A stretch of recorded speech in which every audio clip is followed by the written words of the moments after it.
부부 갈등 해결 과정. 안녕하세요, 연경이에요. 지난 영상과 이어지는 이야기입니다. 괜히 머쓱한데요. 사실 지난 영상 외에도 제 개인 블로그에는 더 구체적으로 그 감정에 매몰돼서 힘들었던 걸 일기로 다 적었어요. 지금은 남편과 잘 이야기한 상황이에요. 남편의 통제적인 성향, 지시적인 말투, 성과 중심적 사고방식, 일상적인 대화를 잘 나누지 못하는 것, 스킨십의 빈도 문제 등으로 서로 지향점이 달라서 힘들고 지쳐가고 있었어요. 저는 다정한 말씨와 따뜻한 포옹, 나를 통제하지 않는 평등한 입장에서의 대화를 요구하고, 그는 타고난 성향이 그런 스타일이었어요. 저는 저대로 이런 걸 고치길 바랐고요. 그는 행동적으로는 굉장히 다정하게 잘 챙겨주었는데요. 그래서 저를 사랑하지 않는다고 생각하진 않았어요. 하지만 그렇게 마냥 지낼 수는 없었어요. 최근 들어 남편도 회사에서 스트레스를 많이 받는 것 같았는데, 그럴 때 같이 공유하고 이야기를 나누면 좋겠는데 그러지는 않으면서 예민해지니까 저는 그의 비언어적인 요소들로 파악하고 관찰하면서 동시에 눈치를 보게 되더라고요. 그리고 그와의 5년 정도의 결혼 생활을 돌이켜보면 비슷한 문제로 약간 주기적으로 이렇게 싸우게 되는 것 같았어요. 11월 5일에 정신과 진료 예약이 있어서 병원을 갔고 선생님과 상담하면서 도움을 많이 받았어요.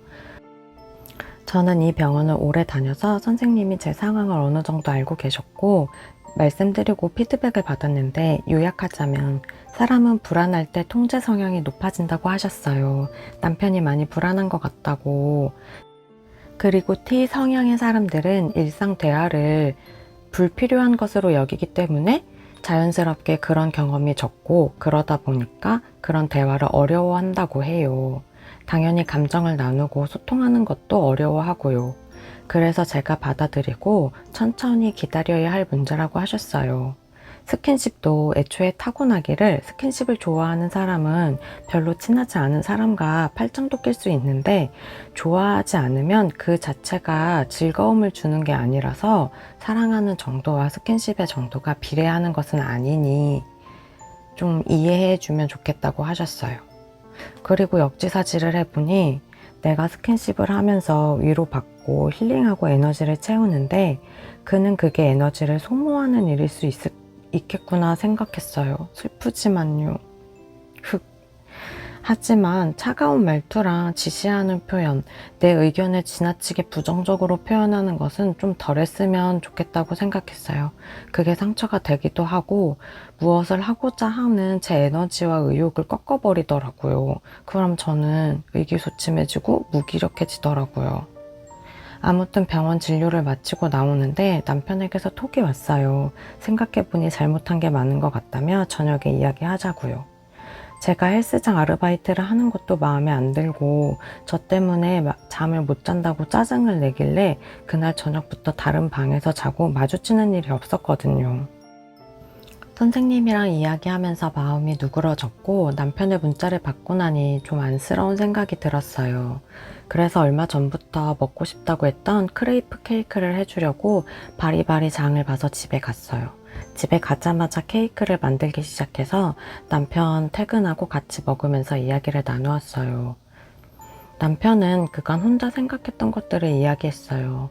회사를 그만두고 청약된 집을 팔고 시골에 가서 집을 지어 프리랜서로 일할까도 생각해 보았다고요. 그런 어마어마한 일을 혼자 생각하고 앓고 예민해지고 그러고 있었던 거죠. 회사 생활이 마음 편하지 않던 시기였었나 봐요. 그럴 때 이야기하고 풀면 좋겠다고 생각했죠. 혼자 불안해하지 말고. 그리고 회사에서 곧 인사이동이 있다는 것도 이야기해주고 더 바빠질 것 같다고 했어요. 이 대본을 쓰는 오늘은 남편이 건강검진을 해야 해서 반차를 쓰고 그 후에 카페에서 커피를 마시면서 이야기를 나누었어요. 불안에 대해서요. 그랬더니 제가 여름에 자살 시도한 이후에 너무 불안했다고 하더라고요. 정말 면목이 없고 미안해서 할 말이 없었어요.